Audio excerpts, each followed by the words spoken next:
Hi, ഇന്നെൻ്റെ അനിയത്തിയുടെ birthday ആണ്. എൻ്റെ ഒരു ഓർമ്മ വെച്ച നാൾ മുതൽ ഞാൻ അവളുടെ ബർത്ത്ഡേ ആഘോഷിക്കാതിരുന്നിട്ടില്ല. ഇന്ന് അവൾക്ക് 22 വയസ്സ് തികയാണ്. അപ്പോൾ കഴിഞ്ഞ 21 വർഷമായിട്ട് എന്തായാലും അവളുടെ ബർത്ത്ഡേ ആഘോഷിച്ചിട്ടുണ്ട്. അപ്പോൾ ഈ ഒരു വർഷം ഞാൻ അൺഫോർച്ചുനേറ്റ്ലി വിട്ടുപോയി. അപ്പോൾ എനിക്കറിയില്ല, കാരണം അവൾ ഒരുപാട് വിഷമിക്കുന്നുണ്ട്. അവൾ എപ്പോഴും പറയാറുണ്ട്, വിനിയുടെ ബർത്ത്ഡേ വിഷസ് കിട്ടിയില്ലെങ്കിൽ എനിക്കത് ഓക്കെ ആവില്ല എന്നുള്ളത്. അപ്പോൾ എനിക്ക് ഇന്ന് കൊടുക്കാൻ പറ്റുന്ന ഒരു കാര്യം എന്താണെന്ന് വെച്ച് കഴിഞ്ഞിട്ടുണ്ടെങ്കിൽ അവളെ നേരിട്ട് പോയി കാണുക എന്നുള്ളതാണ്. ഇപ്പോൾ അവൾ എറണാകുളത്താണ്. അപ്പോൾ എന്തായാലും നമുക്ക് അവളെ നേരിട്ട് പോയിട്ട് സർപ്രൈസ് ചെയ്യാം.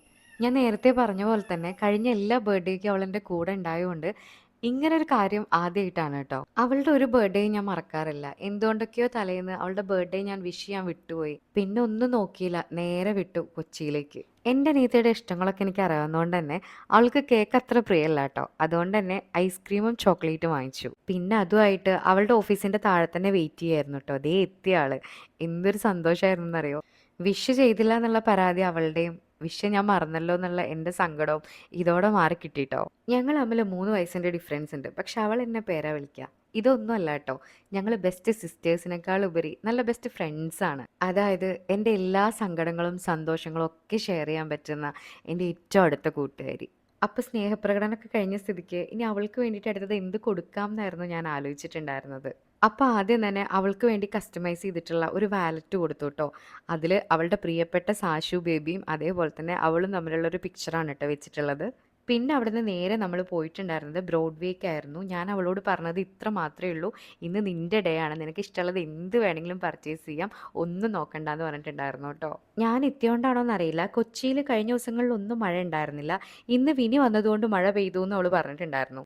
മഴയൊക്കെ എന്തായാലും അവിടെ പെയ്യട്ടെ, നമുക്ക് എന്തായാലും നമ്മുടെ ഷോപ്പിംഗ് നടത്താം. ഇത്ര കടകൾ അവിടെ ഉണ്ടായിട്ടും അവൾ എന്ത് വാങ്ങും എന്നുള്ള ധാരണ എനിക്ക് മുന്നേ ഉള്ളത് കൊണ്ട് തന്നെ നമ്മൾ ഈ കട ലക്ഷ്യം വെച്ചാണ് കേട്ടോ വന്നത്. കഴിഞ്ഞ ബർത്ത്ഡേക്ക് ഞാൻ ഇതിന്റെ വേറൊരു കളറായിരുന്നു വാങ്ങിച്ചു കൊടുത്തതെന്നാണ് എൻ്റെ ഒരു ഓർമ്മ. എൻ്റെ നീത്തിക്ക് മനുഷ്യരെക്കാൾ ഏറ്റവും കൂടുതൽ ഇഷ്ടം മൃഗങ്ങളോടാണ് കേട്ടോ. അവളെ കുറ്റം പറയാനും പറ്റില്ല.